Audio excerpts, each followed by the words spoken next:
Well, that's of course good to be 1-0. Of course, that was a part of the plan.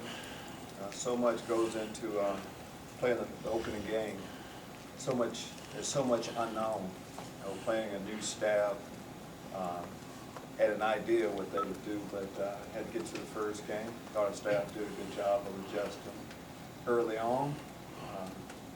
Offensive side of the football, we met all of our offensive goals, points, different things like that. Defensively, we met most of them, and special teams. So it was that type of game. Had some outstanding play from certain guys. Players of the game, Donnie Navarro, walk-on wide receiver, was our special team player of the game. A good punt return and the part of downing the ball inside of the 5. Offensive side of the football, of course, Brandon Peters was everything we thought he would be, or wanted him to be. Throwing the football, running the football, just running our offense in general. It's a good start. Defensive side of the football, Jake Hansen, I thought played outstanding golf. Had a sack, calls a fumble, recovered fumble, had an interception, did a lot of good things. So those guys that kind of stood out with all 3 different phases, but so much other good play happened. Starting with the offensive line, they played. Of course, they played well, and that's been a constant. Seemed like for a period of time. Injury-wise, you get into the first game, and it's always about trying to stay as healthy as possible. Mike Epstein went down with a season-ending injury, which is unfortunate. Mike, has been through so much, such a good football player. But as was the case with Marquez Beasley, these are guys that will come back as strong as ever, but they won't be part of the actual Saturdays this year. Take your question. What is it, knee injury? Knee injury, yes. He's obviously battled so much, he might be back up through this. He's battled so much, just what's this mean to you guys as a team? Well, what Mike should see is that he has battled it, but it's a little bit different situation. Mike has a lot of eligibility left, and he'll come back as strong as ever. That's what we've seen.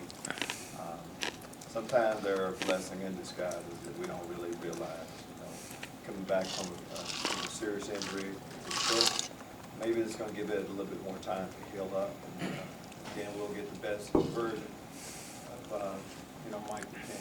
What do you see in that group? I mean, you had a lot of guys that carry straight around, Well, the running back position is our deepest group. You mentioned Reggie Corbin, start with him. Rayvon Bonner has been out, but he came back, gave us a good play. You mentioned Ray Brown. So we have a few guys. Kenyon Sims, another player. So it's always next man up as much as anything, and they'll continue to play with him. What's his mentality like after this? He seems like a guy that was re-energized in training camp. But you see this happen, he's got a shot. I'm not trying to knock your question or anything, but it's out for the year. He's had a lot of tough injuries, so you can imagine how he's feeling right now. We're all feeling that way for him. But you move on. And that's what can't stay in that hole very long. It has to be about him coming back, which he will. I mean, his career is not over. He's not going to play this year.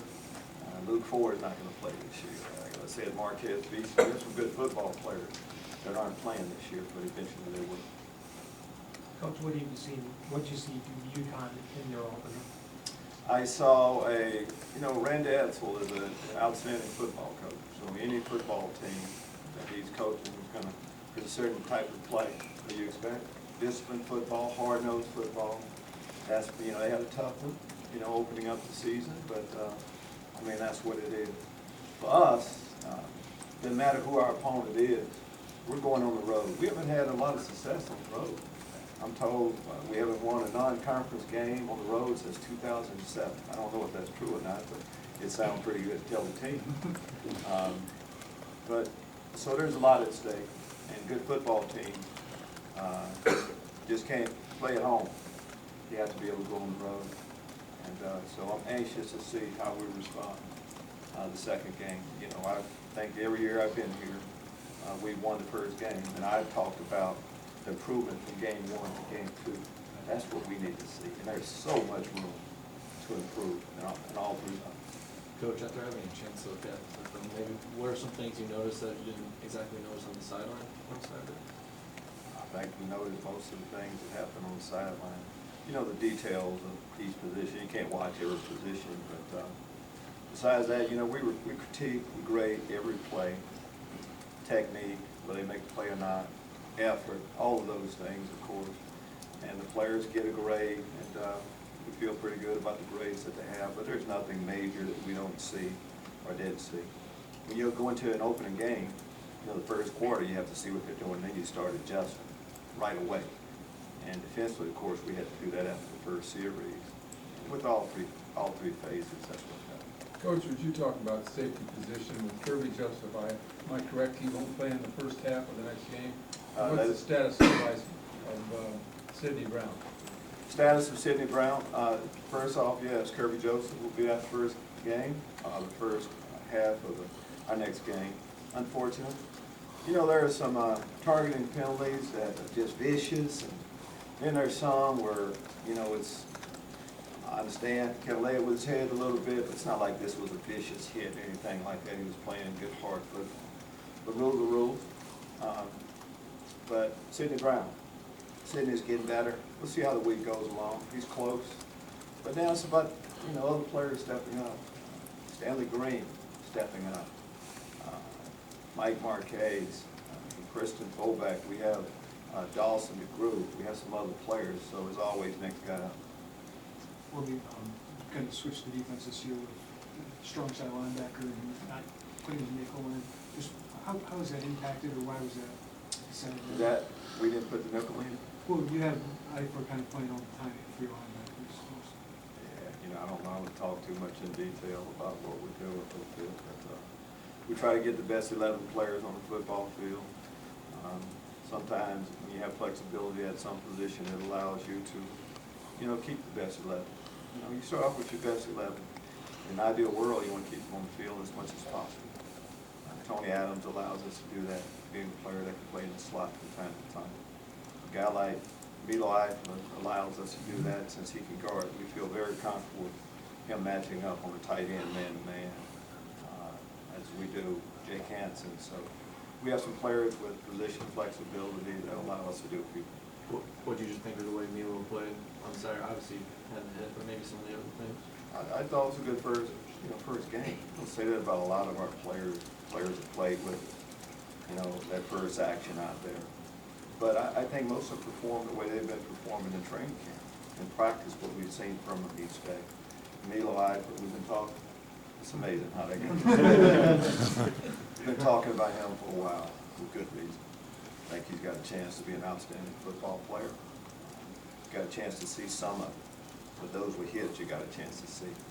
He can rush the pass, he can play in coverage. So anxious to see the improvements that he made. How do these spread offenses or the affected linebacker playing the difficulty of it? I think it's affected it quite a bit with starting off with personnel. As we talk about position flexibility. It's a space game.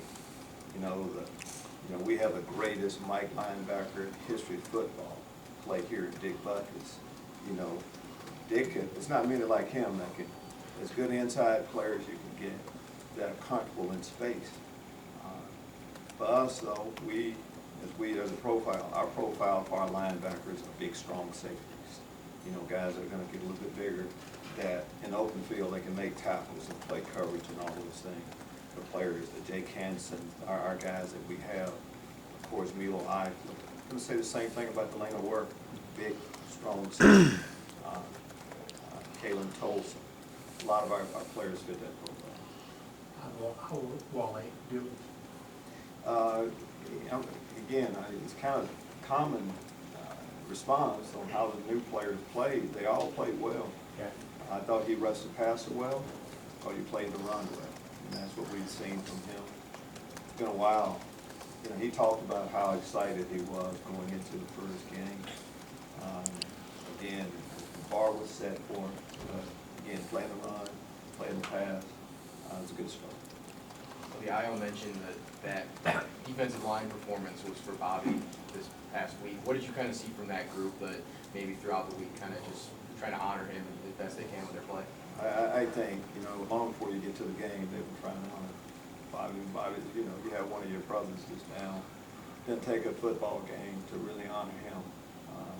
I think their play is the type of play that Bobby expected them to have. I mean, they probably told you we're in constant communication with Bobby. But that's what Bobby would tell them. Hey, play as well as you're supposed to play, just because that's what you're supposed to do as much as anything. And I think they did that. We definitely missed it. Do you expect Bobby to be able to make it down for a game soon? Or I don't know, I expect him to have a better day today than he had yesterday. And that's how we're judging everything.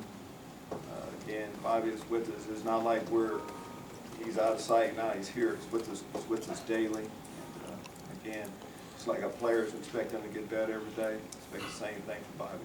Get a little bit better each day.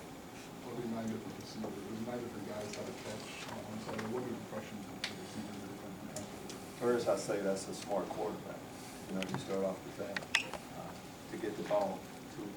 And that's because we talk about just playing as many players as we play. As a receiver, everybody, you know, tell me a receiver doesn't want to catch the football.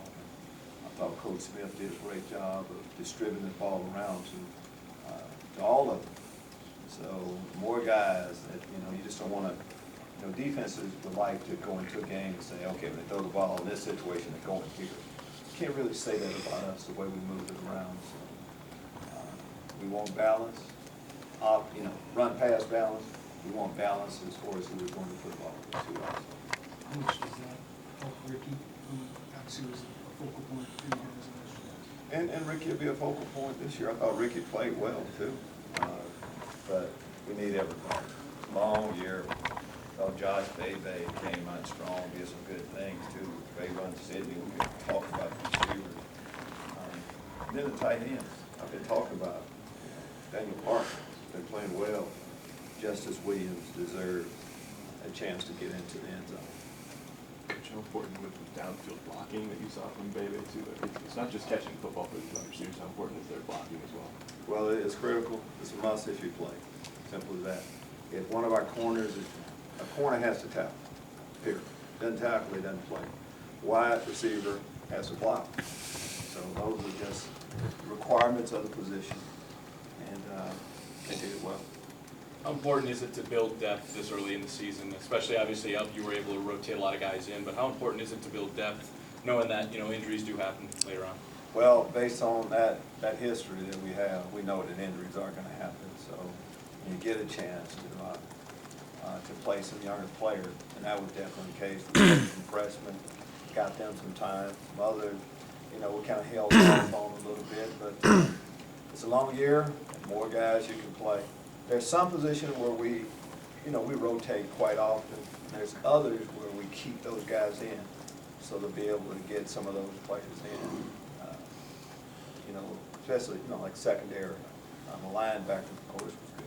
Justice Williams was in his third different position while at Illinois, and how do you think he fared at tight end on Saturday? I think he did well. You know, that's how he's been with everything we've asked him to do. It's pretty tough to play at three positions, and you know, extreme. You know, linebacker, wide out, of course, the tight end, but he gives you something different at the tight end position. You know, of course he can move. You know, his wide receiver skill, so it gives us a lot of flexibility there. Coach, do you expect Reggie Corbin to be good to go for next week as a feeling after that tip? He's feeling good. You know, sore after hit, but we're hoping so. And again, I told you there's somebody that'll be out long term that we're thinking about. We'll let you know it.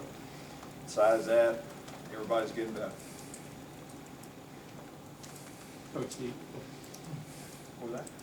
defense, obviously, the results were right there to show you things are better in terms of holding the 3 points, fewer yards. But is there something behind that that you can say, this is why we're better now as a defense? I can't say that. It's, you know, it's so early in the game. We played well the first game. So much room to improve. Anxious to see us go on the road and set the bar Saturday. That's what always happens so far. You know, lot later into the season, we can talk about whether we really have or not. Big challenges. Thank you. Thanks, sir.